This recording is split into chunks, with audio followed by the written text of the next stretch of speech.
not sure about this stuff.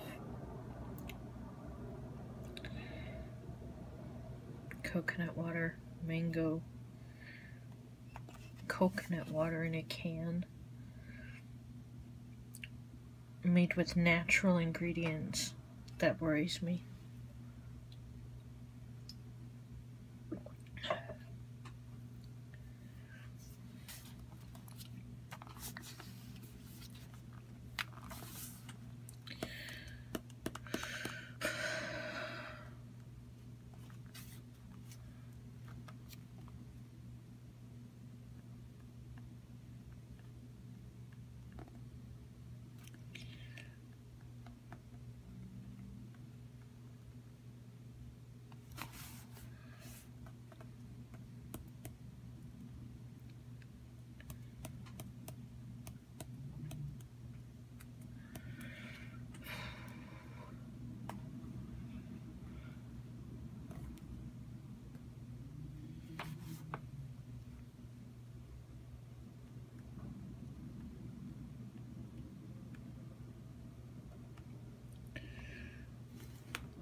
And damage the card.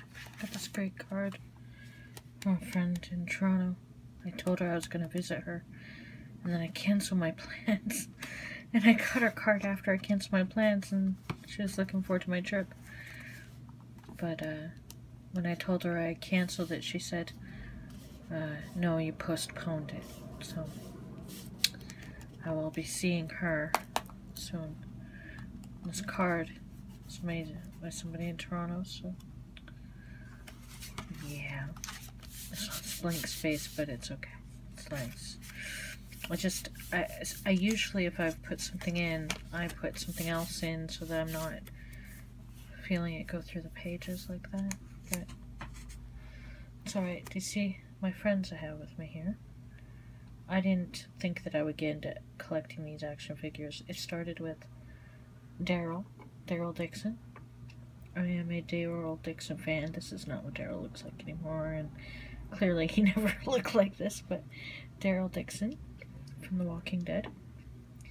The second one I received was this wonderful, delightful I Am Groot. Oh, yep, sorry guys. He's just fantastic at the end of Guardians of the Galaxy.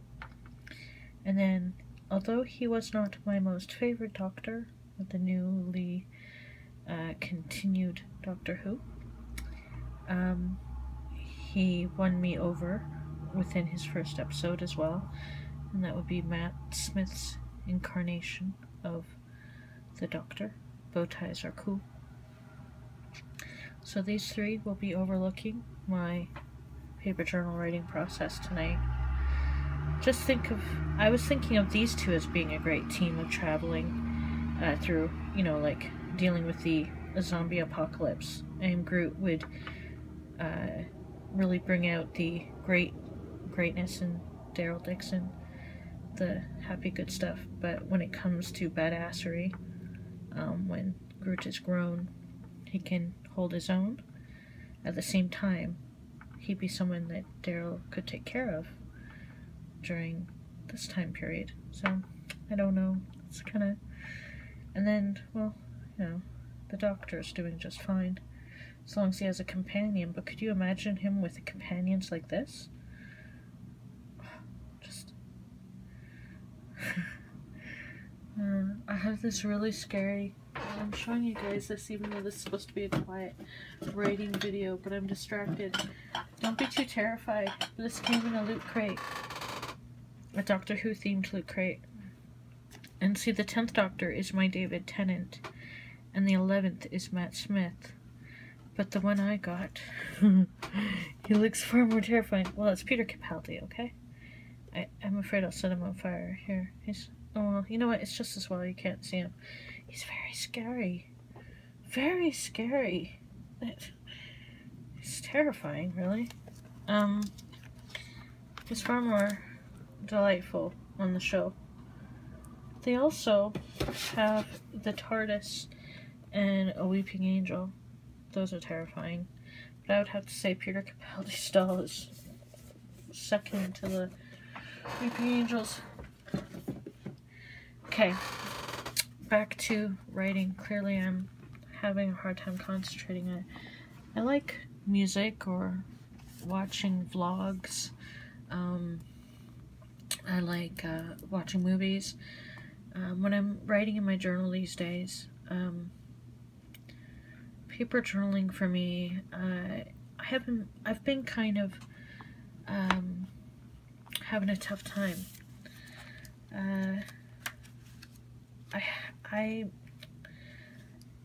I've been kind of having a tough time so closed up. And this is supposed to be a place where I can write anything, but look at my fat fingers. And I am trying. I mean, it doesn't help if I'm going to record myself writing personal thoughts, so I'm clearly not going to go too personal. But I just want you to know I do love writing in this journal. It's not one that I'm sick of or that I'm giving up on. I'm not taking my time with it because I don't want to write in it, as in, you know, it doesn't interest me, or I don't like the paper, or I'm sick of looking at it. None of those things apply to this journal, even though I started it way back in July 5th, 2015. The only thing that's been my problem with writing in this continually is that I just haven't written every day. I haven't written every day. I can hear people sliding on the roads outside. This is a favorite page in this journal.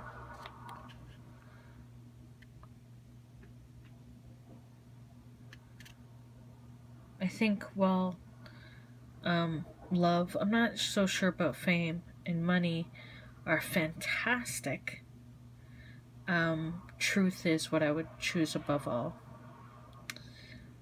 But some love and money can go a long way.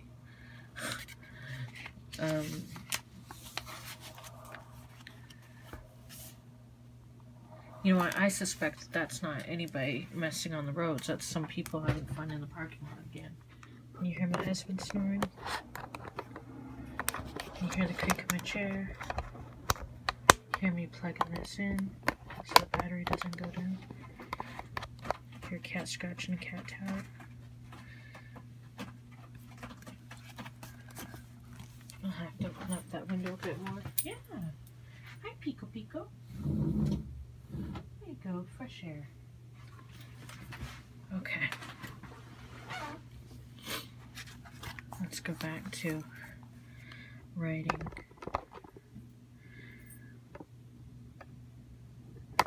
I don't like writing prompts, generally, as in, I don't want to write my personal journals based on writing prompts.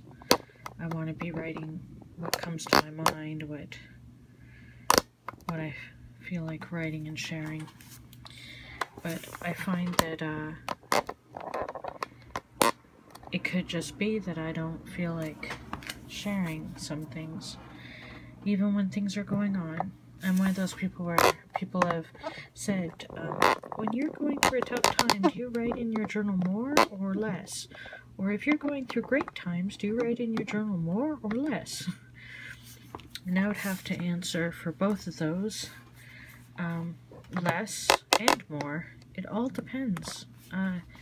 What where I'm at in life. I've filled numerous journals with nothing much happening day to day, but there's always stuff going on in my head, and other times I have 30-something journals where, or 20-something where not much has happened at all. I've missed key points of things that have happened in my life that I should have detailed, and I've detailed rather a lot of things that people will probably prefer I hadn't. So I don't think there's any right or wrong way to journal, but I do think that if you're doing this to be able to look back at and remember things, because we forget, so we can forget, because so much can happen, that my way is not necessarily the best way, which is why I'm going to continue to not make this a just writing in my paper journal thing, and I'm going to show you this, which is a very popular book. You've seen it, and I've shown it in a previous video. I hope I don't miss any days, because I think that this is a great way to summarize in Twitter fashion, or soon not to be Twitter fashion because of the if they lift the 140 character limit, but this is a good way to summarize some of the events of your day. I mean, this, I think, is a fantastic way to try to find, to make note of even the mundane things in your day, and also the important things that you'll easily forget. And then I'm very curious to see how it affects, how it looks when I get to the next year, the next year, the next year, the next year. So this is probably my favorite thing to do right now in my journaling, my journaling process. I'm so glad I finally decided to commit to using one of those. I think the only thing that kept me from getting one before was because I couldn't conceive of writing 5 years in the future, and yet, when did I start keeping paper journals? When I was about 11 years old. So, I am 37 now, so clearly this is something I'm going to do. I guess it's the every single day thing that bothers me a little bit. I have written every day from time to time, but I would consider myself a sporadic paper journaler.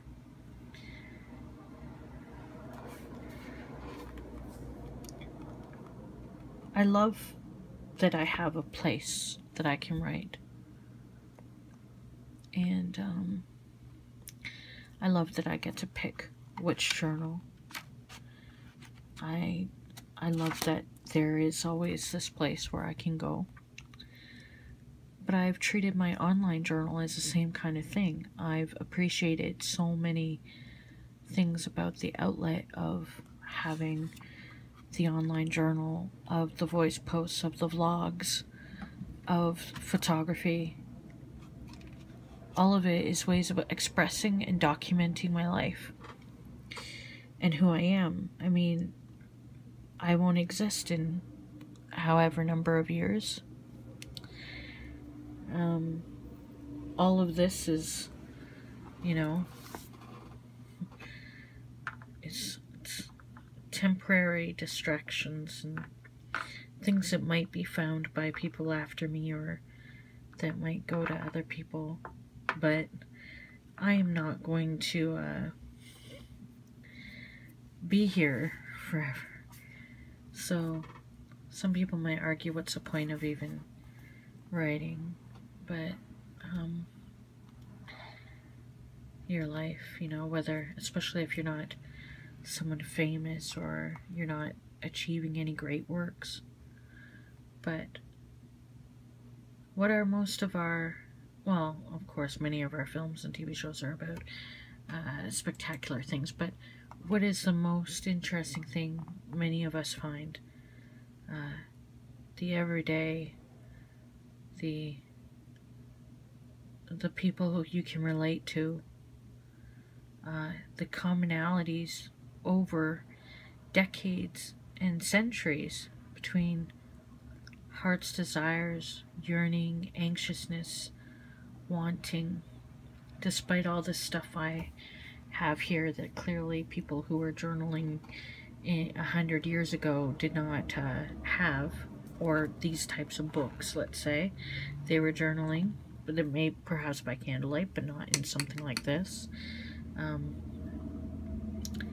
Or on an IKEA glass top desk with IMAX all around them, or videotaping, I'm aging myself, or recording it on an iPhone. I mean, but what they were doing was documenting their day, the mundane details, and their some private thoughts, some beautiful letters, and yeah, love, friendships, yearnings, fears, wonderings about things that we aren't, that we don't know,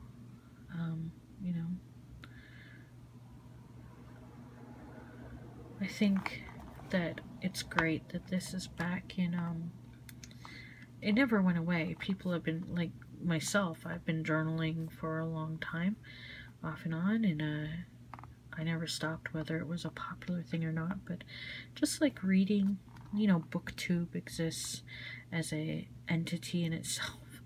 It's just book videos on YouTube. I mean, it's become a very popular thing. People were still reading before that became popular. And the journaling community, while it does not have a specific name like JournalTube, because it's got notebooks and people who do various types of journaling and stuff, or I don't know what it'll be called. I suppose it'll have to come up with a name. But the journaling community is flourishing on YouTube, and you can certainly see lots of journals and notebooks. Although they've been in the bookshops for a while now, you can see they're definitely being pushed more to, they're at the front again. They've been, for a number of years, they're very popular. People are buying these, they're writing in them, they're collecting them. There's been demand in the homemade market and do-it-yourself and Zinester area and Etsy and etc.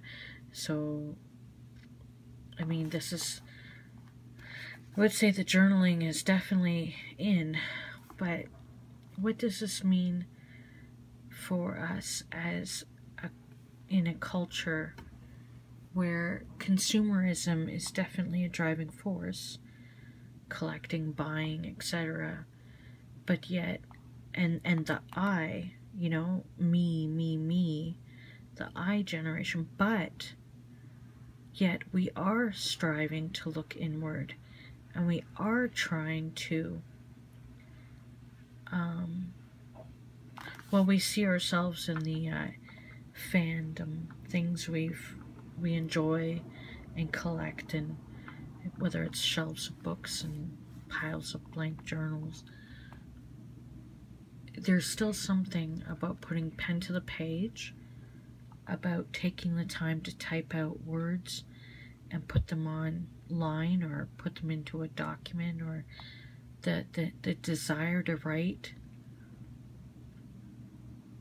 the self-expression. But even further than that, we are using our yearning for self-expression and inner reflection through reading books and whatnot, but we're reaching out into communities. We're connecting to people. I mean, me writing in my paper journals as a teenager, or whatever, throughout the years, is a very isolating and personal experience.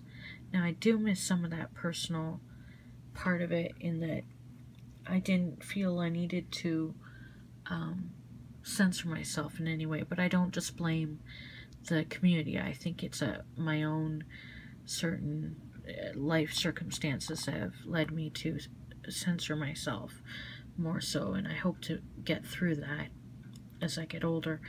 But how is this that now exists where we can connect to other people who are like, I write in my journal, I find comfort in this over, you know, I'm getting the indent in my fingers from writing. I find something about keeping these journals, and I'm writing knowing one day I will be dead, but that these I'm writing anyway. Is it hope? Is it the desire to leave something behind? Is it the desire to matter? Is it nothing to do with desire but self-expression and getting through your life, making sense of what happens every day? I don't know. I mean, I've seen how inspired younger people are to journal because they've seen that they're not so strange to want to write or to document their thoughts or their lives. They don't feel so out of place knowing that online there's a whole bunch of people who are doing the same thing, and if anything, it's quite popular, and you're not an outcast. It's good to do this. Therapists recommend you keep a journal. If you're going through a health crisis of any kind, it's good to keep a journal.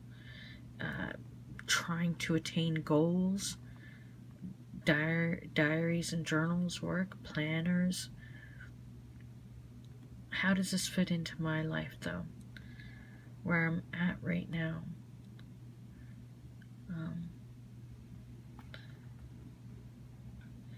I found it easier to write when I lived on my own, but I'm married now. He doesn't stop me. He's very supportive. He doesn't interfere with my process or censor me he doesn't do anything that would stop me. If anything, he encourages it and has bought me journals and etc. But yet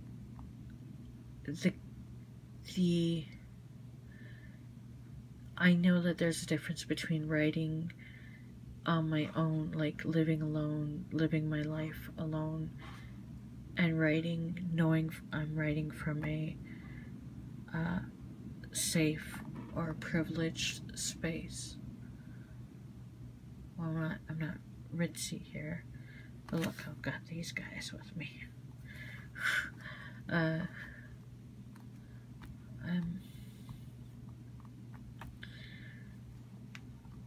I'm not of the mind that I have no right to complain about the things in my life. I think, if anything, we should get that out on paper or in our private journals, because our thoughts are valid, our feelings are valid. Yes, in the context of what's going on in the world, there will always be things that, if you compare to your situation, clearly you are not suffering in those ways, but there are different things that each one of us has to deal with in life that we may be up against, and only we can understand or try to understand ourselves in the context of our lives and what's around us. So I think I'm trying to figure out, how do I write honestly and openly about my personal feelings that I may not like.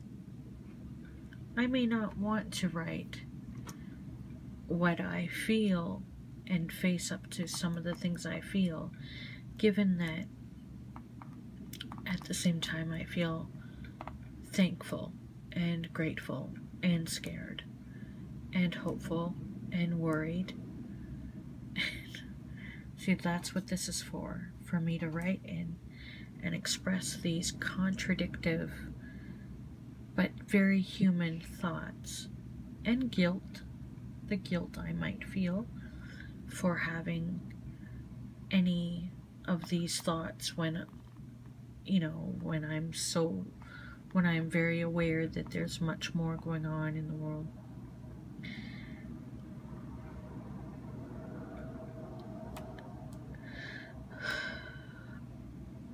So I'm going to write,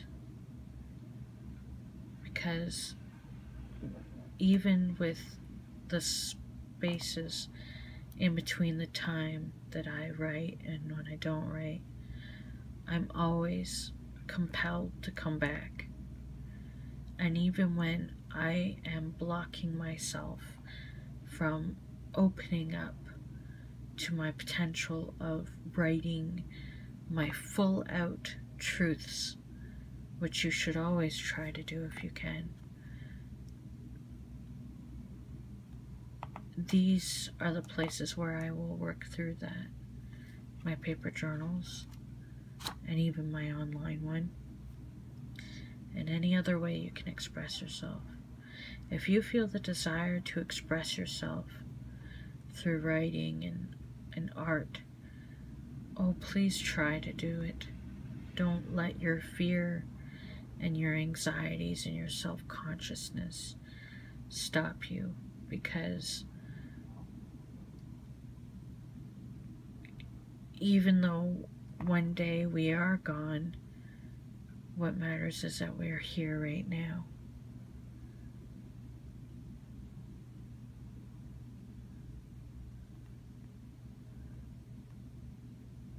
So I'm gonna work on trying to work through what I might be feeling or going through. Maybe I won't. Maybe I'll write a bunch of stuff that it's really surface and doesn't really matter. But what matters at this point is that I write. So I'm gonna write right now. Let's look at the time.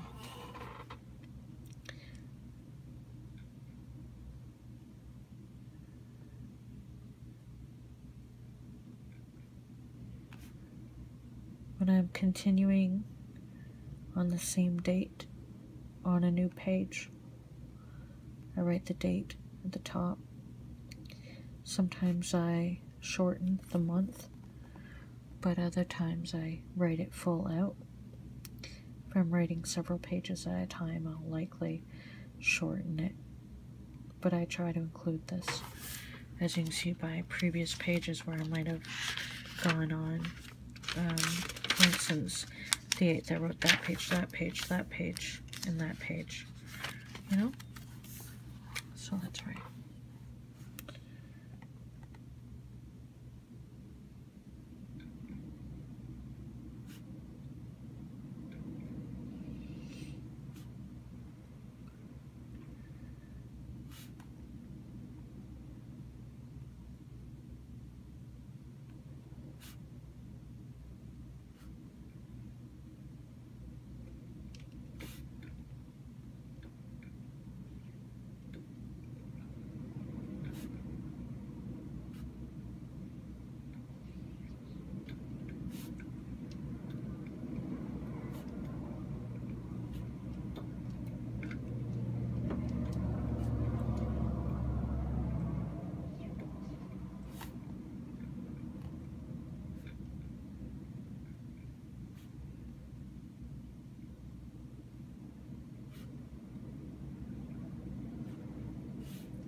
use this as a bookmark.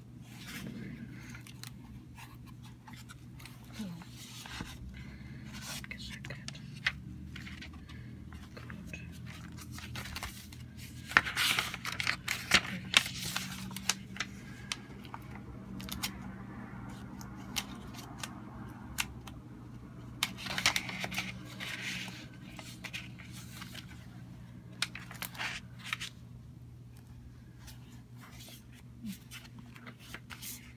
It's just a beautiful journal to write in. I really like it a lot. For those that keep asking, I bought this in overseas in Camera Obscura in their gift shop in Edinburgh, Scotland. But I'm pretty sure it's probably an Alice in Wonderland, because it's an Alice in Wonderland thing. I'm sure it's pretty popular and available elsewhere. You know, and especially if you're an Alice in Wonderland enthusiast, you can find lots of, you'll find it if you look, I'm pretty sure.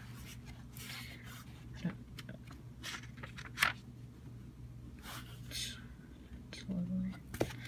I like the fabric, and this is one of my favorite images. So there's a lot of beautiful artwork from the Alice in Wonderland, from all of so much, and I just found this very appealing to me because I'm someone who's had a big connection to my dreams, and because I have nightmares all the time, I just, yeah, this has been a theme in my life since my 20s. Thanks for spending some time with me. And I hope you're writing when, you know, at your own pace and for yourself. And if you're struggling with it, remember, this is supposed to be something you want to do for whatever reasons. It's not something you have to do unless you feel compelled that you must.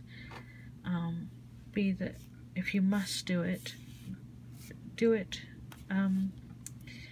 as you can. You know, there's so many different ways. There's no wrong way to keep a journal or a diary or a notebook. There are trendy, cool ways to do it, but do you. These are yours for you, or if you're planning ahead for your future generations, then you'll be writing keeping that in mind. But this is for you, so do this for you.